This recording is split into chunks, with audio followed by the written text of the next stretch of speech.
आप देख रहे हैं श्वेता दर्पण न्यूज, सब पर पैनी नजर।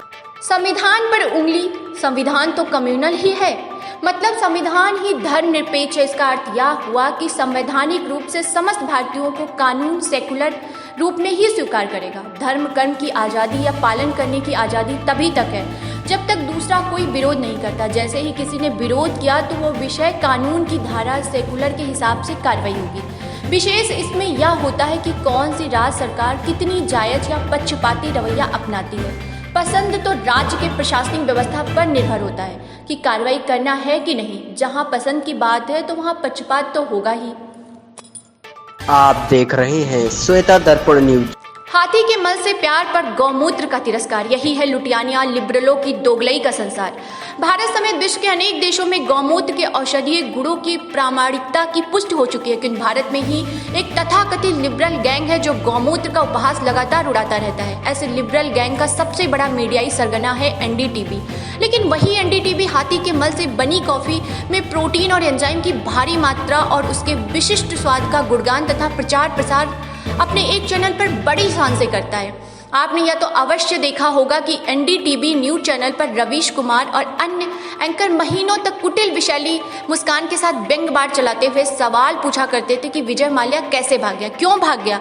लेकिन आप में से बहुत कम लोगों को यह ज्ञात होगा कि बैंकों के हजारों करोड़ रुपए लूट कर 9 मार्च 2016 को विजय माल्या जब देश से भागा था, उस समय वह एनडीटीवी के चैनल एनडीटीवी गुड टाइम्स में बराबर का पार्टनर था। स्पष्ट है कि बैंकों से लूटी गई रकम उसने इस पार्टनरशिप में भी लगाई थी। लेकिन ये सच है कि रवीश कुमार कभी नहीं बताता। यह देश छोड़कर भागने के बाद 31 मार्च 2016 को समाप्त हुए पार्टनरशिप के अनुबंध को विजय माल्या ने आगे बढ़ाने से मना कर दिया था। इसी एनडीटीवी गुड्स टाइम चैनल में खाने पीने का प्रोग्राम प्रस्तुत करने की नौकरी एक और प्रचंड लिबरल सेकुलर सरगना ओ वीर सांघवी कर रहा था, जिसके विषय में आज सवेरे ही दोगले लुटियानियों के दोहरे मापदंड शीर्षक वाली अपनी पोस्ट में विस्तार से लिखा है। गौमूत्र का उपहास उड़ाने वाले धूर्तों के गैंग का प्रमुख सदस्य यह संघवी भी रहा है। आप देख रहे हैं श्वेता दर्पण न्यूज। यह गंभीर चिंता की बात है कि कोरोना के खिलाफ जंग के मैदान में उतरे हमारे पुलिसकर्मी भी इस संक्रमण की चपेट में आ रहे हैं। रविवार तड़के मध्य प्रदेश में इंदौर के एक पुलिस निरीक्षक ने कोरोना संक्रमण से दम तोड़ दिया। इससे पहले शनिवार को पंजाब में लुधियाना के सहायक पुलिस आयुक्त की जान भी कोरोना संक्रमण से चली गई। देश में कोरोना ना फैल पाए इसके लिए पूर्णबंदी को सख्ती से लागू कराने के लिए सबसे ज्यादा अगर कोई जान जोखिम में डालकर अपनी सेवाएं दे रहा है तो वह इस देश की पुलिस है। पुलिस का काम और जिम्मेदारियां इस वक्त सबसे ज्यादा जोखिम और चुनौती भरी हैं। पूर्णबंदी में सरकार के दिशा निर्देशों के पालन को लेकर जिला प्रशासन के सारे काम पुलिस की मदद से ही चल रहे हैं। चाहे कोरोना संदिग्धों का पता लगाना हो, चिन्हित स्थानों की घेराबंदी करनी हो, संदिग्धों को अस्पताल तक पहुंचाना हो, घर घर जरूरत का सामान बंटवाना हो, सड़कों पर लोगों को आने जाने से रोकना हो और वाहनों की जांच करना हो, ना जाने ऐसे कितने ही काम हैं जो पुलिस कर रही है। जाहिर है ऐसे में सबसे ज्यादा खतरा भी उसके सामने ही है, चाहे कोरोना संक्रमण लगने का हो या अपने पर होने वाले हमलों का हो। कोरोना से लड़ाई अभी बहुत लंबी है। देश में रोजाना जिस तेजी से नए मामले सामने आ रहे हैं वह भी कम चिंता का विषय नहीं है। पुलिस की भूमिका सिर्फ पूर्णबंदी तक ही तो सीमित है नहीं। जैसे जैसे पूर्णबंदी खुलेगी तब चुनौतियां और बढ़ेंगी। लोगों की आवाजाही शुरू होते ही संक्रमण फैलने का खतरा भी बढ़ जाएगा। व्यापक स्तर पर जांच अभियान के तहत जब जांच का दायरा बढ़ेगा तो यह काम पुलिस की मदद के बिना संभव नहीं होगा। देश की थल सेना और नौसेना भी कोरोना संक्रमण की मार से नहीं बची है।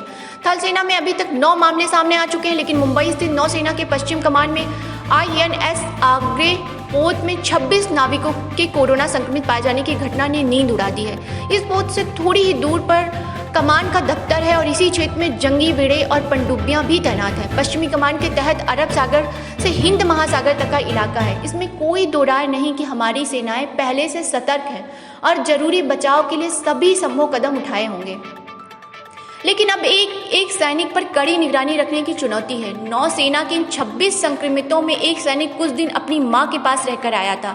इस सैनिक की मां भी संक्रमित पाई गई। संक्रमण मां से बेटे में फैला या बेटे के जरिए मां में, या तो जांच के बाद ही पता चलेगा।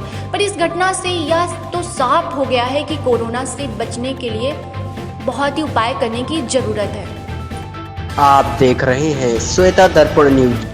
भारतीय जनसंघ की राष्ट्रीय महिला अध्यक्ष सुश्री श्वेता रस्तोगी ने बताया कि अर्नब को मिला सबसे बड़ा सम्मान देश की आर्थिक राजनीतिक स्थिति और उससे संबंधित सरकार की नीति और निर्णय को लेकर मेरे मन में जब भी कोई असमंजस या संशय उत्पन्न होता है तो मैं जानने का प्रयास करती हूं कि उन मुद्दों पर यस गुरुमूर्ति का क्या मत है। उसके बाद मेरा असमंजस या संशय पूरी तरह से समाप्त हो जाता है, क्योंकि उनके मत को मैं 100% सत्य और सही मानती हूँ। मेरे इस निष्कर्ष ने मुझे आज तक निराश भी नहीं किया है। इसका कारण इस पोस्ट को आगे पढ़ने पर स्वतः स्पष्ट हो जाएगा। पेशे से चार्टर्ड अकाउंटेंट अर्थशास्त्री यस गुरुमूर्ति ख्यात प्राप्त पत्रकार भी हैं। नई पीढ़ी संभवतः परिचित न हो कि 1986-87 में चित्रा सुब्रमण्यम के साथ मिलकर यस गुरुमूर्ति ने देश के समक्ष बोफोर्स रिश्वत कांड की परतें उधेड़ कर रख दी थी।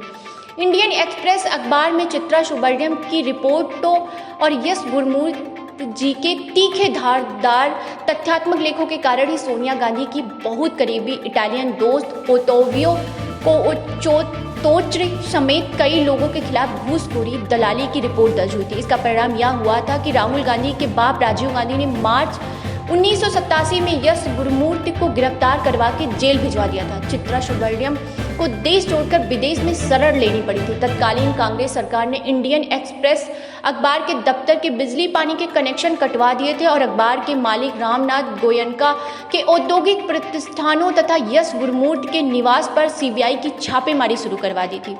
आप समझ सकते हैं कि आज अर्नब गोस्वामी के साथ जो कुकर्म कांग्रेस कर रही है वह कांग्रेस की पहली करतूत, पहला कुकर्म नहीं है। लेकिन उस समय रामनाथ गोयनका ने डरने या झुकने के बजाय दहाड़ लगाते हुए राजीव गांधी को चुनौती तथा चेतावनी दी थी कि फुटपाथ पर बैठकर अखबार निकालूंगा पर झुकूंगा नहीं। उस समय राम जेठमलानी ने कानूनी लड़ाई लड़ी थी। इस पूरे घटनाक्रम का परिणाम यह हुआ था कि सोनिया गांधी का वह बहुत करीबी इटालियन दोस्त ओत्तावियो कोच्चोत्तोच्चि उस बोफोर्स दलाली कांड के लिए भारतीय पुलिस एवं जांच एजेंसियों के दस्तावेजों में आज भी है, एक फरार भगोड़े अपराधी के रूप में नामजद है। आज उपरोक्त घटनाक्रम का संक्षिप्त परिचय इसलिए क्योंकि उन्हीं यस गुरुमूर्ति जी ने अर्नब गोस्वामी के प्रकरण पर कल कहा है कि अर्नब गोस्वामी धीरे धीरे उन्हीं रामनाथ गोयनका और तत्कालीन इंडियन एक्सप्रेस का स्थान ले रहे हैं, जिन्होंने दिखाया था कि नकली गांधियों को भी चुनौती दी जा सकती है। यस गुरुमूर्ति की उपरोक्त टिप्पणी को अर्नब गोस्वामी की पत्रकारिता के लिए मैं सबसे बड़ा सम्मान, सबसे बड़ा प्रमाण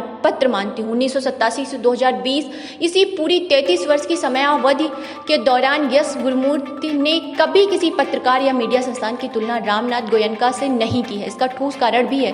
1986 में स्वर्गीय रामनाथ गोयनका ने तत्कालीन भारतीय राजनीति के सर्वशक्तिमान परिवार और पार्टी के भ्रष्टाचार के विरुद्ध जिस निर्भीकता के साथ शंखनाद किया था, वैसा कोई दूसरा उदाहरण उससे पहले कभी नहीं देखा गया था, उसके बाद भी कभी नहीं देखा गया। इंडियन एक्सप्रेस के मालिक रामनाथ गोयनका द्वारा निर्भीक पत्रकारिता को अभूतपूर्व संरक्षण देने की प्रतिबद्धता के फलस्वरूप ही गांधी परिवार के भ्रष्टाचार के विरुद्ध प्रचंड शंखनाद हुआ था।